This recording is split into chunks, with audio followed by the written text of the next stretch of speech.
ಮಕ್ಕಳೇ, ಹಸ್ತಿನಾಪುರದ ಅರಸು ಮಕ್ಕಳಾದಂತಹ ಪಾಂಡವರು ಮತ್ತು ಕೌರವರಿಗೆ ಶಿಕ್ಷಣವನ್ನು ಕೊಡಿಸುವ ಸಂದರ್ಭ. ಉತ್ತಮರಾದಂತಹ ಶಿಕ್ಷಕರನ್ನು ಹುಡುಕಬೇಕು. ಕ್ಷತ್ರಿಯ ಕುಮಾರರಾದಂತಹ ಈ ಮಕ್ಕಳಿಗೆ ಬಿಲ್ಲುವಿದ್ಯೆಯನ್ನು ಕಲಿಸುವಂತಹ ಗುರುಗಳನ್ನು ತರಬೇಕು. ಹೀಗೆಲ್ಲ ಭೀಷ್ಮಾಚಾರ್ಯರು ಆಲೋಚನೆ ಮಾಡತಕ್ಕಂತಹ ಸಂದರ್ಭ. ಒಮ್ಮೆ ಮಕ್ಕಳೆಲ್ಲರೂ ಸೇರಿ ಆಟವನ್ನು ಆಡ್ತಾಯಿದ್ದರು. ಚೆಂಡಿನ ಆಟವನ್ನು ಆಡುತ್ತಿರುವ ಸಂದರ್ಭ. ಒಳ್ಳೆಯ ಸಂತೋಷದಿಂದ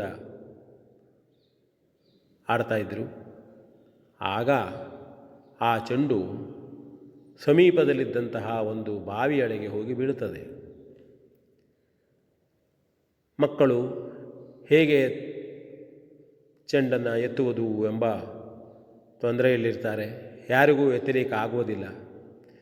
ಬಾವಿಯಲ್ಲಿ ಇಣಕಿ ನೋಡುವುದು, ಓಹೋ, ಚೆಂಡನ್ನು ತೆಗೆಯಲಿಕ್ಕಾಗುವುದಿಲ್ಲ ಎಂದು ಹೇಳ್ತಾ ಇರುವಂಥದ್ದು. ಅದೇ ಸಂದರ್ಭದಲ್ಲಿ ದ್ರೋಣಾಚಾರ್ಯರು ಆ ದಾರಿಯಲ್ಲಿ ಬರ್ತಾ ಇರ್ತಾರೆ. ನೋಡಿದರು. ಏನಾಯಿತು ಮಕ್ಕಳೇ, ಏನನ್ನು ಹುಡುಕ್ತಾ ಇದ್ದೀರಿ ಕೇಳಿದರು. ಮಕ್ಕಳು ಹೇಳಿದರು, ನೋಡಯ್ಯ, ಇದರ ಬಾವಿಯಲ್ಲಿ ನಮ್ಮ ಚೆಂಡು ಬಿದ್ದಿದೆ. ನಮಗದನ್ನು ಎತ್ತಲಾಗುವುದಿಲ್ಲ. ಹಾಗಾಗಿ ಆಡಲು ಆಗದೆ ನಾವು ನಿಂತಿದ್ದೇವೆ. ಬಾವಿಯಲ್ಲಿ ಚೆಂಡಿದೆ ಎಂದು ಹೇಳ್ತಾರೆ. ಆಗ ದ್ರೋಣಾಚಾರ್ಯರು ಬಂದು ನೋಡ್ತಾರೆ.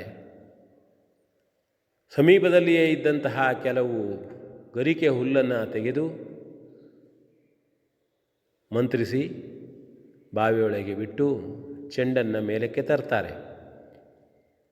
ಹುಡುಗರಿಗೆಲ್ಲರೂ ಆಶ್ಚರ್ಯ. ಅವರು ಹಾಗೆ ದ್ರೋಣಾಚಾರ್ಯರು ಚೆಂಡನ್ನು ಕೊಟ್ಟು ತಮ್ಮ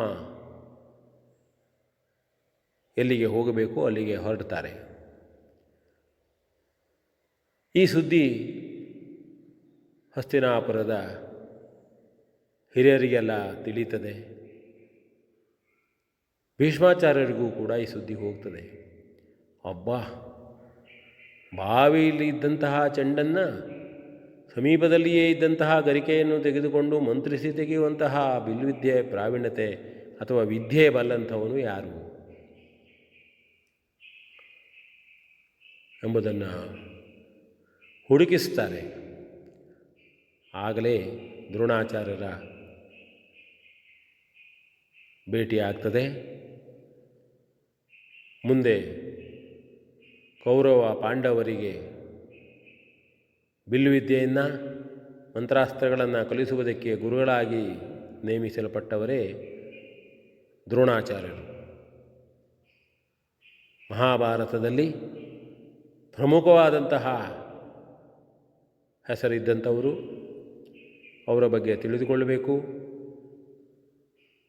ಇನ್ನೂ ಉತ್ತಮವಾಗಿ ಕಥೆಗಳ ಪರಿಚಯ ಮಾಡಿಕೊಳ್ಳಬೇಕು ಎಂದು ಹೇಳ್ತಾ ವಿ ಎನ್ ಭಾಗವತ್, ಬರಬಳ್ಳಿ.